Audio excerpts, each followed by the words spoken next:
Hello and welcome. You are about to embark on a journey that will fundamentally change the way you think about money. This is the complete, detailed summary of Robert Kiyosaki's life-changing book, Rich Dad, Poor Dad. Imagine having two fathers, both equally influential, but with polar opposite advice about money. Which path would you follow? The story begins with the author, Robert Kiyosaki, having two key mentors in his life: his poor dad, his biological father, a highly educated government employee, and his rich dad, his best friend Mike's father, a high school dropout who became a wealthy entrepreneur. Poor dad's philosophy: study hard, get good grades, and find a safe, secure job with a big company or the government. Avoid risk. Rich dad's philosophy: the poor and middle class work for money. The rich have money work for them. Learn to take calculated risks. The financial advice you receive shapes your life. Traditional education prepares you for the employee life, not the investor life. Recognize the different voices of financial advice in your life and choose the one that aligns with becoming financially free. Chapter 1. The rich don't work for money. Is your paycheck a safety net or a trap? Let's find out why the poor and middle class are stuck in the rat race. Lesson 1. The poor and middle class work for money. The rich have money work for them. Roberts and Mike, as 9-year-olds, learn this lesson the hard way. Rich Dad initially pays them very little, just 10 cents an hour for working at his store, a classic poor dad scenario. When they quit in frustration, Rich Dad teaches them the real lesson. Emotional reactions, fear and greed, are what keep people trapped. Kiyosaki describes how the fear of not having money forces people to work for a paycheck, the fear side. Once they get a raise, greed kicks in, prompting them to buy a bigger house or a nicer car, increasing their expenses and forcing them to work even harder. This is the rat race. Working for a salary is a short-term solution to a long-term problem. Every raise leads to higher taxes and higher expenses, lifestyle creep, keeping you dependent on your job. Break the cycle. Don't chase the paycheck. Learn to identify and acquire assets that pay you money. Chapter 2. Why teach financial literacy? If you were shown a company's financial statement, could you tell if it was rich or just looked rich? This chapter is your crash course in financial reading. Lesson 2. It's not how much money you make, it's how much money you keep. This chapter introduces the fundamental difference between an asset and a liability, the core of financial literacy.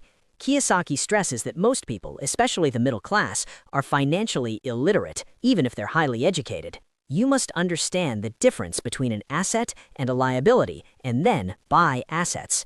An asset puts money in your pocket, for example, rental real estate, stocks, bonds, businesses that run themselves. A liability takes money out of your pocket, for example, car payments, credit card debt, an expensive home with a massive mortgage.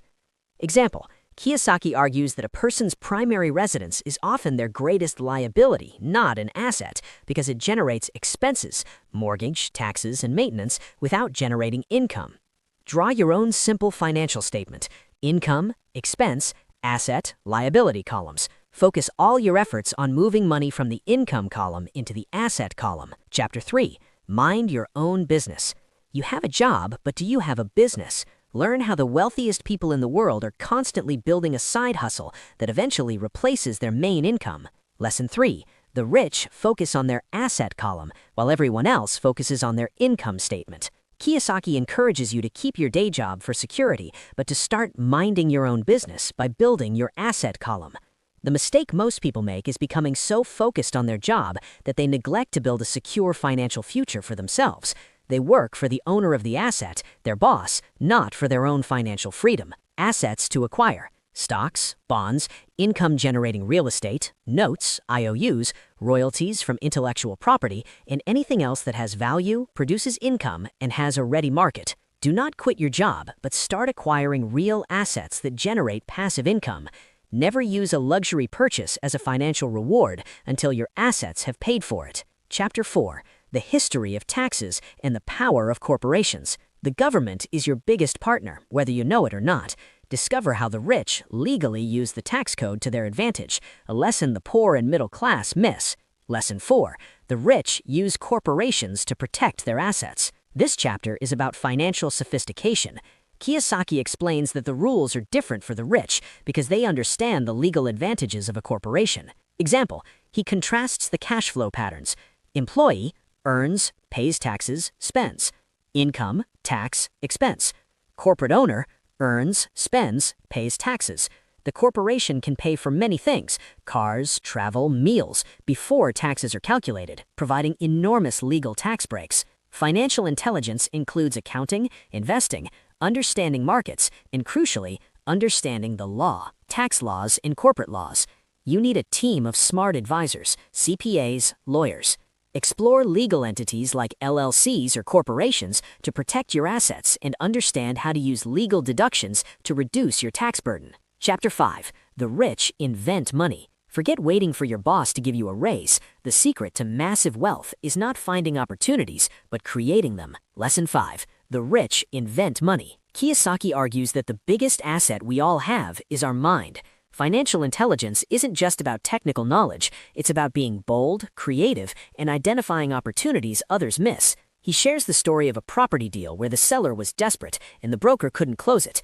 Kiyosaki saw the deal, found a way to finance it with no money down, and sold it 48 hours later for a profit.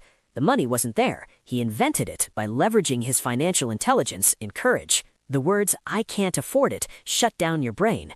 The question, "How can I afford it?" opens your mind to new possibilities and creativity. Train your mind to see problems as opportunities. Take calculated risks. Financial genius requires both knowledge and the courage to act. Chapter 6. Work to learn, don't work for money. Most people quit their jobs when they feel underpaid. The truly wealthy quit their jobs when they've learned everything they can. Lesson 6. Work to learn, don't work for money. Kiyosaki emphasizes that the goal of a job should be to acquire skills, not just to earn a steady income. The middle class works for specialization, for example, a highly paid doctor, but the rich work for a broad set of skills. The skills you need for financial success are management skills, cash flow, sales, and marketing. A reporter once criticized Kiyosaki for not having the most in-depth knowledge in a single area, suggesting he was just a jack of all trades. Kiyosaki responded by saying he was a specialist in getting people to work for him, the ultimate management skill. Don't settle for a job simply because it pays well. Look for roles that will teach you sales, marketing, and the fundamentals of how a business operates. These skills are portable and essential for building your own assets. Chapter 7. Overcoming obstacles. What's holding you back from becoming rich? It's not the market, the economy, or your education. It's 5 specific mental obstacles you need to conquer. This final lesson details the personal barriers that prevent people from becoming financially successful. Fear, the fear of losing money. Winners are not afraid of losing. They understand that failure is part of the process. They treat every loss as a lesson. Cynicism, the voice of doubt that says it won't work. Cynics criticize, but winners analyze and act. They miss opportunities because they're afraid of the what if. Laziness, not necessarily physical laziness, but mental laziness. Saying, "I can't afford it," is a lazy thought. The antidote is a little bit of greed. What's in it for me? Find your big why to overcome inertia. Bad habits, specifically the habit of spending money before paying yourself first.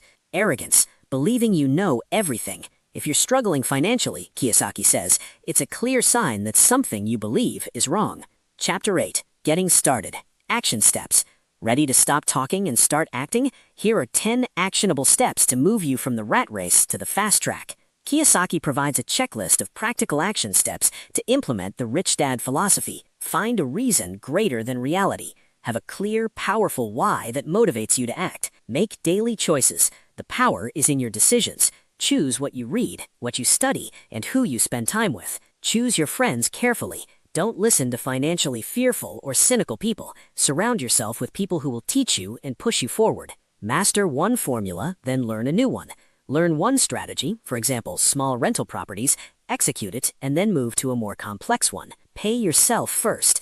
This is the most important rule. Put money into your asset column first, before paying monthly bills. The pressure of outstanding bills will force you to be creative and find the money to pay them. Pay your advisors well. Use smart, experienced financial advisors, CPAs, and lawyers. If they make you more money than they cost, they are cheap.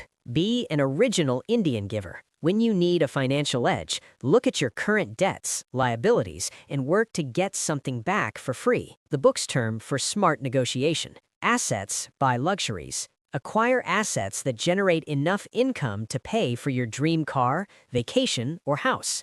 The need for heroes. Find successful financial mentors and study them. Teach, and you shall receive. The more you teach others about financial literacy, the more you will learn and solidify the principles yourself. The journey to wealth is not a matter of luck, but a matter of choice and financial education. Choose to make your money work for you.